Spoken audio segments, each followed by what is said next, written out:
परीक्षित को स्नान ध्यान की विधि बताया है और परीक्षित पूछने लग गए कि भगवान का यह लीला अवतार कैसे होता है, भगवान ये खेल कैसे करते हैं, भगवान सृष्टि का निर्माण और उसकी रचना और सृष्टि का पालन और सृष्टि का अंत कैसे कर लेते हैं, यह मुनिवर मुझे बताइए, उसके विषय में कुछ बताइए।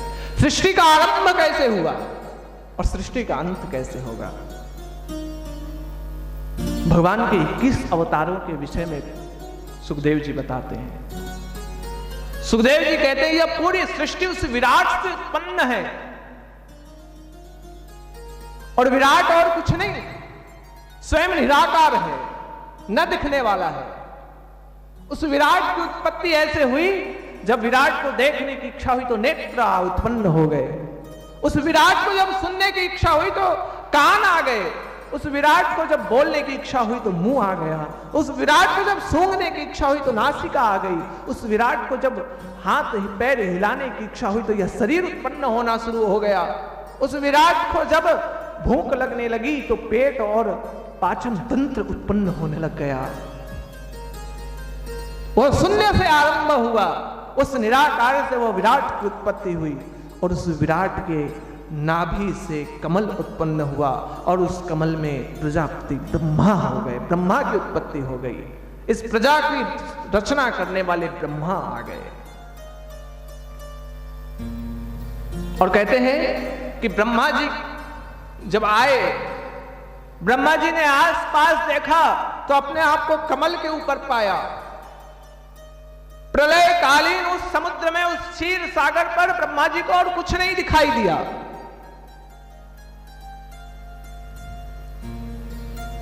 ब्रह्मा जी इधर उधर देखने लगे, खूब बोलने लग गए, चिल्लाने लग गए, कौन है, मैं कौन हूं, कहां से आया हूं, मेरा जन्म कैसे हुआ। और ब्रह्मा जी को जब कुछ पता नहीं चला तो कहते हैं ब्रह्मा जी उस कमल के नीचे जाने लग गए, अंत खोजने लग गए, कमल का थल खोजने लग गए, कमल कहां से उत्पन्न हुआ वो देखने के लिए। और ब्रह्मा जी जब नीचे जाने लग गए, नीचे जाने लग गए, नीचे जाने लग गए तो अथाह असीम दूरी तक नीचे चले गए। ब्रह्मा जी को उस कमल का शेष न मिला। कहते हैं ब्रह्मा जी को उस कमल का थल नहीं मिला और ब्रह्मा जी निराश होकर के फिर कमल पर आकर के बैठ गए। और जब ब्रह्मा जी उस कमल पर आकर के बैठ गए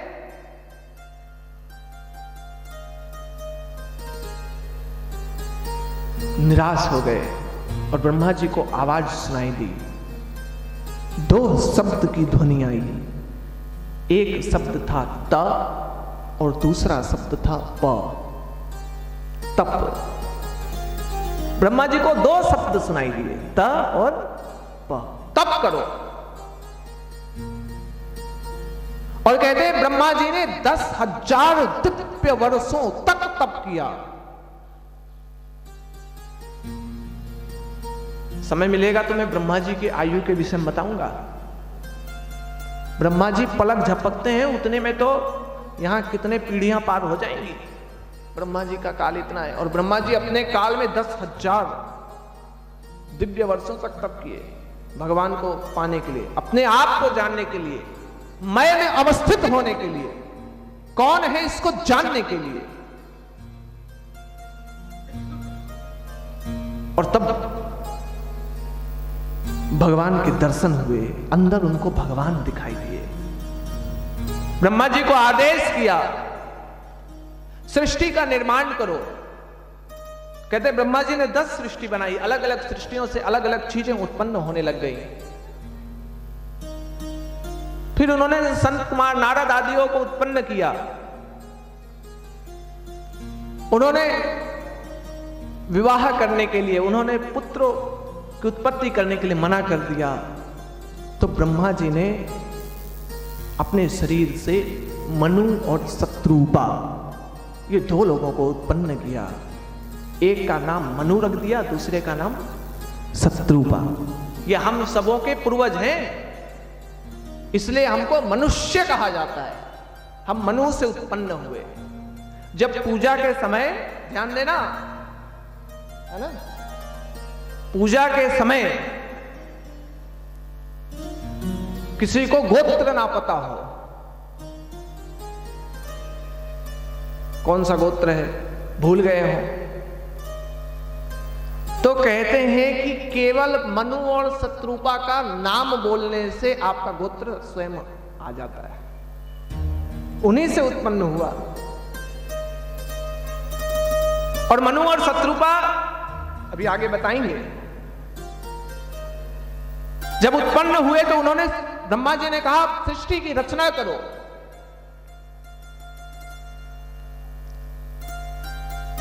मनुष्यों की रचना करो, भगवान का आदेश है। तो मनु शत्रुपा कहने लग गए कि हम जाएं कहां, सृष्टि कहां है, पृथ्वी कहां है। पृथ्वी प्रलयकालीन जल में डूबी हुई थी, उस प्रलयकालीन जल में पृथ्वी डूबी हुई थी। और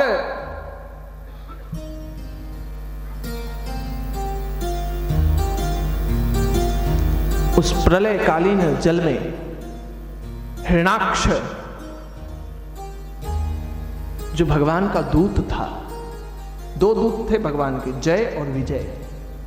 तो कथा मुझे थोड़ी, पूरी कथा तो मैं नहीं सुना पाऊंगा भागवत की, इतनी बड़ी कथा है, एक एक विस्तार पूर्वक यदि बताऊंगा बहुत समय लगेगा, शॉर्टकट में बता देता हूं। सनकादिक एक बार भगवान के दर्शन के लिए वैकुंठ गए, गोलोक गए। वहां जय विजय ने, वो द्वारपाल थे, उन्होंने सनकादिक ऋषियों को रोक दिया, चारों को रोक दिया, जाने नहीं दिया। और वह क्रोधित होकर के उनको श्राप दे दिए। रोकते तो वो क्रोधित नहीं होते, लेकिन उनको अपशब्द कहने लग गए। उनको कहने लगे अरे आप छोटे से आदमी, बालक, भगवान ऐसे नहीं मिलते, प्रतीक्षा करो। कई बार क्या होता है, बड़ा कोई व्यक्ति होता है ना मजबूत, अब जैसे प्रधानमंत्री का पीए हो, प्रधानमंत्री का बॉडीगार्ड हो, उससे भी आप बात करोगे तो अड़क के बात करेगा, वो भी अपने आप को प्रधानमंत्री से कम नहीं मानता। अरे मैं भी प्रधानमंत्री के साथ चलता हूं।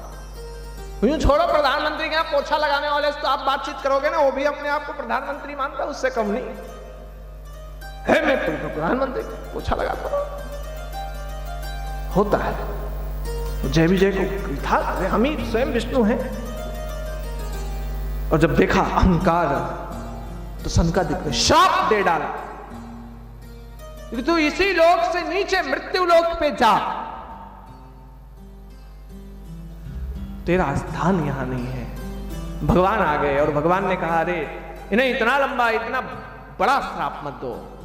तो सनकादिक ने कहा हमने श्राप तो दे दिया है, निवारण की एक व्यवस्था है कि इनको 3 बार जन्म लेना होगा, और इनकी प्रकृति असुर प्रकृति हो गई है, असुर योनि में जन्म लेना होगा। और उस असुर योनि में जन्म लेंगे, भगवान आप जब लीला करने जाओगे तो इनका अंत होगा, तब ये शुद्ध होंगे, फिर आपके द्वारपाल बनेंगे। वही हिरणाक्ष और हिरणाकश्यप।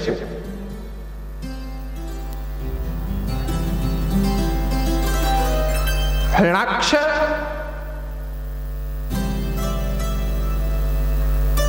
उस प्रलयकालीन जल में आ गया, और जब पृथ्वी की चिंता होने लग गई कि पृथ्वी कहां जाएगी, पृथ्वी को कैसे निकाला जाए, यह सोच ही रहे थे ब्रह्मा जी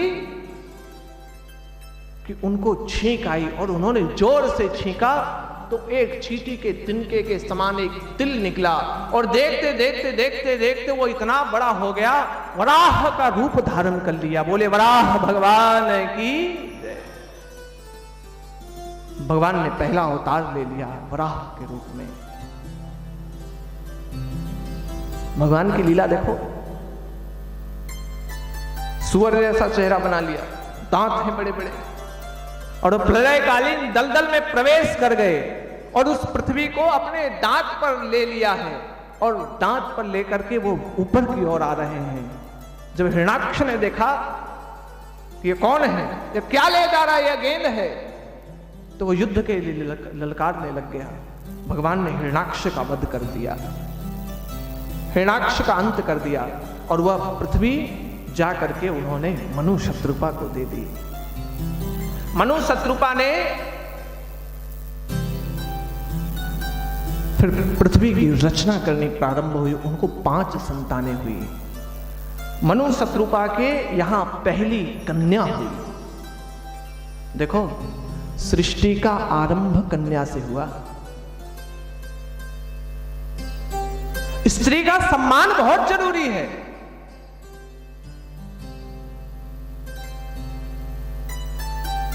इस दुनिया से यदि पुरुषों को बिल्कुल समाप्त कर दिया जाए, ध्यान देके सुनना, इस दुनिया से यदि पुरुषों को पूरी तरह समाप्त कर दिया जाए फिर भी सृष्टि चक्र आगे बढ़ सकता है, लेकिन इस दुनिया से स्त्रियों को पूरी तरह से समाप्त कर दिया जाए तो पृथ्वी चक्र वहीं के वहीं रुक जाएगा।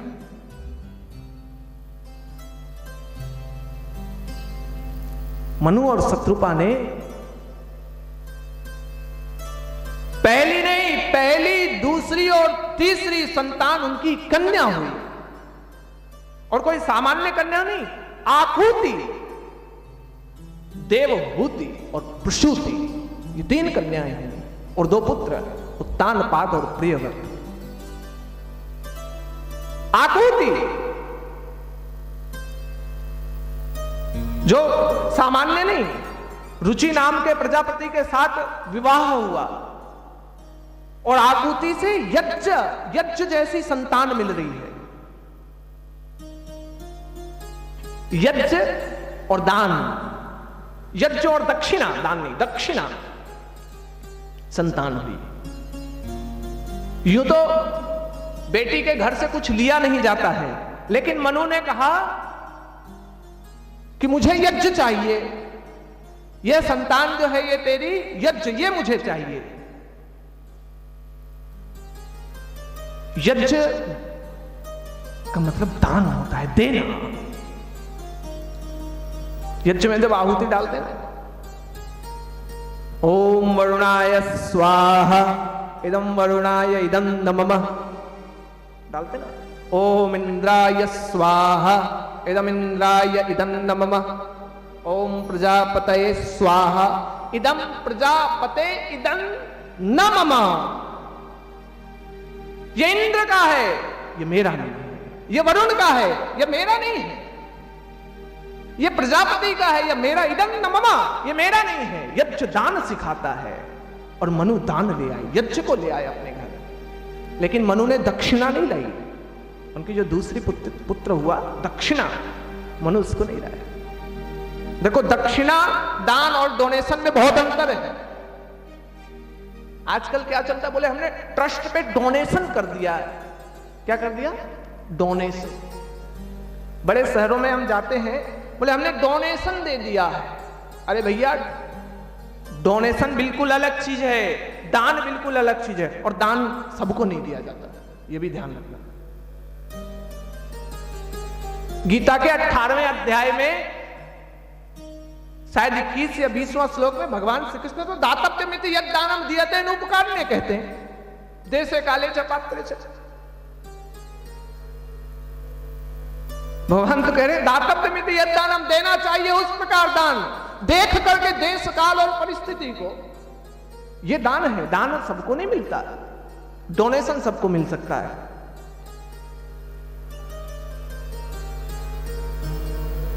माता पिता को दान नहीं दिया जा सकता। माता पिता को दान दोगे क्या? लो ये दान रखो।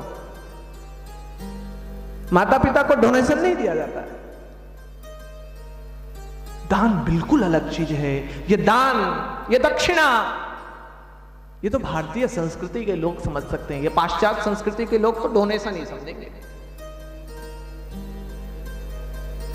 विदेशों में जब कथा होती तो माइक से अनाउंस होता है, इन्होंने इतने लाख रुपए डोनेशन दिया। डोनेशन बिल्कुल अलग चीज है, वो दान नहीं है। और दान बिल्कुल अलग चीज है। और मनु क्या ले आए? मनु अपने घर यज्ञ को ले आए। ये यज्ञ हमारा है। पहली कन्या से आकुति और दूसरी कन्या देवहूति। देवहूति का विवाह कर्दम ऋषि के साथ हुआ। कर्दम ऋषि सामान्य थे नहीं। कर्दम ऋषि भी तपस्या कर रहे थे। तो कर्दम ऋषि का भागवत में बहुत लंबा चौड़ा वर्णन है ना, लेकिन कथा को बहुत, क्योंकि पहले मैंने बताया ना, पहले कथा 24 घंटे की होती थी, फिर 24 घंटे से कथा हुई 16 घंटे में। इसलिए पहले जब भागवत हुआ करती थी, जब सुखदेव जी ने सुनाया तो उन्होंने मूल पाठ और पूजन के लिए कोई अलग से पुरोहित नहीं बुलाया था, लेकिन हमको अलग से बुलाना पड़ता। हम तो भाई थोड़ा थोड़ा सुनाएंगे, लेकिन अनुष्ठान है, भागवत पूरी होनी चाहिए। इसलिए पढ़ने के लिए हमने पंडित जी बुला रखे हैं। भैया पंडित जी आप पढ़ो पूरी भागवत, तो हम सुबह पढ़ते हैं, वो वहां अंदर पूजन का स्थान बना हुआ है। कर्दम ऋषि का विवाह देवहूति के साथ हो गया और कर्दम ऋषि भगवान की तपस्या किए, भगवान से वरदान मिल गया। वरदान ले लिए कि मुझे यदि पुत्र हो तो आप जैसा पुत्र हो, आप ही पुत्र रूप में आएंगे। और कहते हैं कि विवाह जब देवहूति के साथ हुआ, और नाम देखो देवहूति, आहूति, देवताओं को देने वाला। माताओं बहनों का एक बहुत अच्छा लक्षण होता है, घर में भोजन बनेगा और ये रोटी गाय के लिए, ये रोटी इनके लिए, ये बच्चे के लिए, ये पति के लिए, और अंत का जो बचा खुचा है वो मेरे। देने वाली प्रक्रिया है। ये देवहूति से प्रारंभ हुई।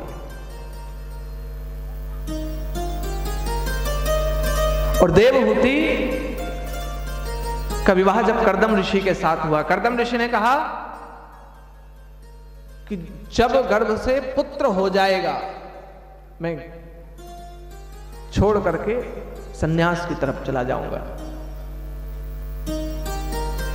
और मैं कोई सामान्य पुत्र जन्म देने वाला नहीं हूं। तुम्हारे गर्भ से हम दोनों के मिलन से यदि पुत्र होगा तो वह स्वयं परमात्मा होगा, साधारण पुत्र नहीं जन्म देगा। ऐसे कर्दम ऋषि का तप बल देखो, तपोबल देखो। पुत्र तो सबके होते हैं, लेकिन गर्भ से भगवान का जन्म हो जाए यह साधारण बात नहीं। गर्भ से संत का जन्म हो जाए यह मामूली बात नहीं है। और जब प्रथम पुत्र होने लग गया, प्रथम गर्भ आ गया, तो देवहूति मन ही मन आंखों को बंद करके भगवान से मनाने लग गई, पुत्र ना हो, भगवान आप मत आओ, मुझे पता है कि आप जन्म लोगे, आप मत आओ। और माता दुर्गा का चिंतन करने लग गई, जगदम्बा का चिंतन करने लग गई। वो दुर्गति नाशनी दुर्गा का ध्यान करने लगी, वो अंबे भवानी जगदम्बे का ध्यान करने लग गई। और ऐसे हर बार वो ध्यान की 9 पुत्रियों को उन्होंने जन्म दिया। उन्हीं में अनुसुईया, जिन्होंने त्रिदेवों को बच्चा बना दिया। सुना ना अनुसुईया की कथा?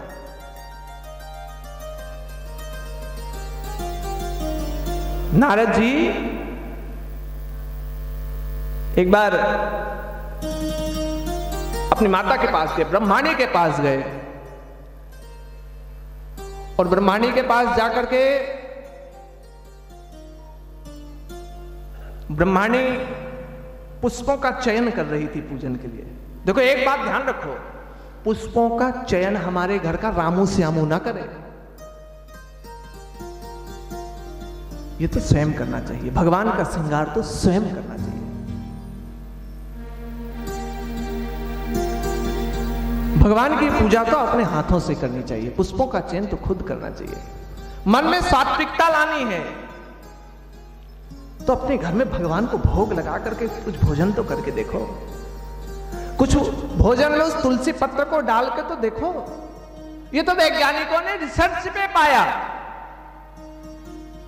कि जो भोजन बनता है उसमें तुलसी पत्र रख दिया जाता है तो उस भोजन की वो भोजन पॉजिटिव हो जाता है, भोजन में कुछ अच्छी चीजें आ जाती है, अच्छा वातावरण आ जाता है। यह तो रिसर्च में पाया गया। एक सामान्य जल पियो और एक चरणामृत, जो चरण धो करके भगवान का पिया जाता है। जल तो दोनों ही है, लेकिन दोनों में बहुत अंतर है। सात्विकता लाओ, ऐसे आएगी सात्विकता। पूजन अपने हाथों से करो, भगवान का भोग लगा कर करो, मंत्र उच्चारण करके करो। अरे कुछ नहीं आता है तो बस हाथ जोड़ लो, भगवान को स्मरण कर लो, तुलसी पत्र डाल लो, और देखो भोग तो उसी का लगेगा जो भगवान खा सकते हैं। ये बात ध्यान रखना, भोग तो उसी का लगता है। अब आप समझ गए होंगे भगवान क्या चीज नहीं खाते हैं। भोग तो उसी का लग सकता है।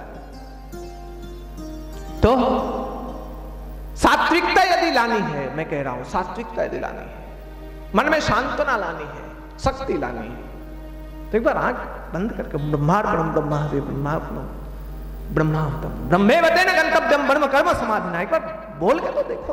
सब ब्रह्म का अर्पण है, सब ब्रह्म से ही उत्पन्न है।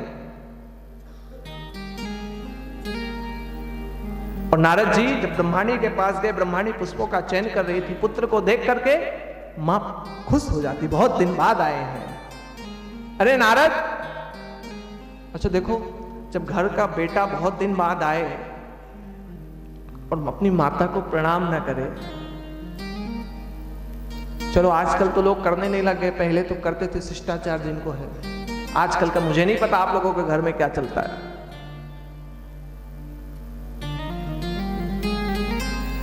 और वो कुछ बोले ही नहीं, बस बोलने लग गए, बहुत सुंदर है, बहुत सुशील है, बहुत सभ्य है, बहुत संस्कारवान है, बहुत ज्ञानवान है, बहुत भक्तिमान है। अब किसी स्त्री के सामने किसी पराई स्त्री का यदि व्याख्यान किया जाए तो भी गुस्सा तो लगेगा, और वो भी मां के सामने। और नारद जी ऐसा कहकर नारायण नारायण नारायण नारायण करते करते चल दिए।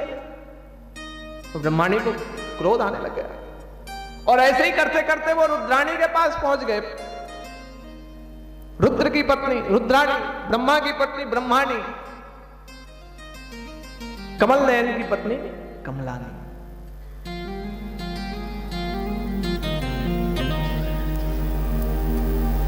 और वहां भी जाकर के बस यही कहने लगे, बहुत सुंदर, बहुत सुशील, बहुत संस्कारवान, बहुत तपोनिष्ठ, बहुत ब्रह्मनिष्ठ है वो कोई साधारण नहीं है। और इतना कहकर नारायण नारायण करके वो कमलानी के पास पहुंच गए, और वहां भी कहने लग गए, और तीनों आपस में बातचीत करने लग गई। लक्ष्मी पार्वती सब बातचीत करने लग गई। भैया इसकी बात कर रहा है, कौन है? बोले वो और कोई नहीं, अनुसुईया है। अच्छा, वास्तव में इतना तपोबल है? देखा तो जाए। त्रिदेवों को भेजा है, और त्रिदेव कहने लग गए कि माता मुझे दूध पिलाओ, हम दूध पिएंगे आपका। और कहते हैं अनुसुईया जी ने जल उठाया और उन तीनों को बच्चा बना दिया, त्रिदेवों को, कि हे प्रभु दूध पीना है तो बालक बनना पड़ेगा। कर्दम ऋषि के गर्भ से ऐसी संतानें उत्पन्न हुई, और अंत में भगवान आ गए, और वो भगवान कपिल देव का आगमन हो गया। बोले कपिल देव भगवान की, कपिल देव जी आगमन हो गया। मकर संक्रांति भी आ रही ना, गंगा सागर लोग जाते हैं स्नान करने के लिए। परसों दिन आएगी, सगर का चरित्र आएगा, तो सगर के ही चरित्र में भगवान राम का चरित्र होगा, फिर यदुवंश और रघुवंश, यदुवंश और भगवान श्री कृष्ण की कथा भी चौथे दिन आएगी। तो शेष वहां उस दिन विस्तार से बताएंगे। कर्दम ऋषि अपनी बेटियों का विवाह करके घर परिवार को त्याग करके चल दिए। कपिल देव जी ने अपनी माता को ज्ञान दिया है।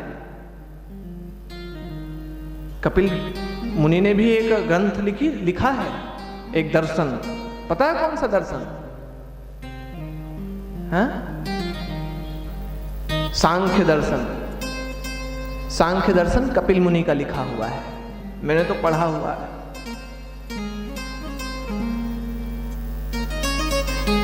कपिल मुनि ने सांख्य दर्शन लिखा। और तीसरी फिर कन्या उनकी हुई प्रसूति, जिसका विवाह दक्ष प्रजापति के साथ हो गया। और दक्ष प्रजापति के साथ विवाह हुआ और दक्ष प्रजापति के घर कन्या का जन्म हुआ। कौन सी कन्या हुई थी? हाँ?